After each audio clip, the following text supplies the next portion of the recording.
Today we'll be exploring the topic uncovering the cause of miscarriage. Miscarriage is a deeply distressing experience, and for many couples, the lack of answers can add to the emotional burden.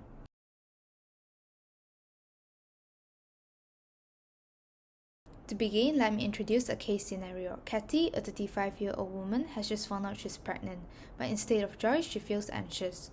Over the past year, she had 2 unexplained miscarriages. Despite living a healthy lifestyle, no investigations were done. Now, Kathy and her husband have turned to a fertility clinic to uncover the cause and improve their chances of a successful pregnancy. To understand Kathy's case better, we need to consider her and her husband's blood compatibility. Kathy has blood group B with a possible genotype of IB, IB, or IBI. She's Rh negative and produces anti-A and anti-D antibodies. Her husband is blood group A, likely IAIA or IAI, and he is Rh positive with anti-B antibodies. Based on Kathy's history, several initial hypotheses were considered. This included genetic abnormalities, hormonal imbalance, immunological rejection, placenta development issue, a weakened cervix, and advanced maternal age. After evaluating all these factors, the most likely cause pointed to Rh incompatibility.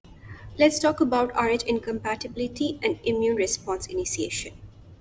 So, during pregnancy, Rh sensitization can happen when RBCs from the fetus, specifically those carrying the Rhd antigen, they enter mother's bloodstream. And this is called fetal-maternal hemorrhage. If the mother is Rh negative and the fetus is Rh positive, her immune system may see the Rhd antigen as something foreign, and this kicks off an adaptive immune response where first antigen presenting cells, specifically dendritic cells, they will engulf the fetal RBCs and present pieces of Rhd antigen to naive CD4 plus T helper cells in nearby lymph nodes. These T helper cells are really important because they help to activate B cells, which also recognize the antigen. With the support from these T cells, the B cells multiply and become 2 types of cells. First, plasma cells, which make antibodies, and second, memory B cells, which stay in the body to remember the antigen in the future. At first, the antibody produces IgM, which is good at fighting infections but too large to cross the placenta.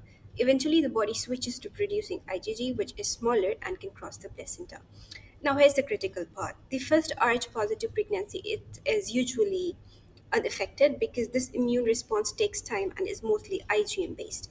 But in any subsequent Rh positive pregnancies, the memory B cells quickly react and produce IgG anti-D antibodies. These antibodies can cross the placenta, attack the fetus's RBCs, and potentially cause a serious condition called hemolytic disease of the fetus in newborn, or HDFN for short. Hi, my name is Hamza, and I'll talk about fetal impact, specifically on how the anti-D immunoglobulin G crosses the placenta. The only class of immunoglobulin that can cross the placenta from mother to fetus are the anti-D immunoglobulin. This occurs via the active transport to the syncytial trophoblast of placenta that using the neonatal Fc receptor. What happens next is these anti-D immunoglobulin antibodies bind to the antigens on the surface of the fetal red blood cells, and these trigger the reticuloendothelial system, which is mostly spleen and liver, to destroy the red blood cells. This process is called opsonization. Eventually, this will lead to premature destruction of red blood cells, which will ultimately lead to anemia, jaundice, hydrops fetalis, and carnivorous. Hi, I'm Izma, and I'll be talking about the complications of HDFN. A key complication of this immune destruction is anemia in the fetus. As red blood cells are broken down, the oxygen carrying capacity of the blood falls. The fetus attempts to compensate through increased erythropoiesis, especially in the liver and spleen, which leads to enlargement of both organs. However, in severe cases, the anemia overwhelms the compensatory mechanisms, leading to heart failure.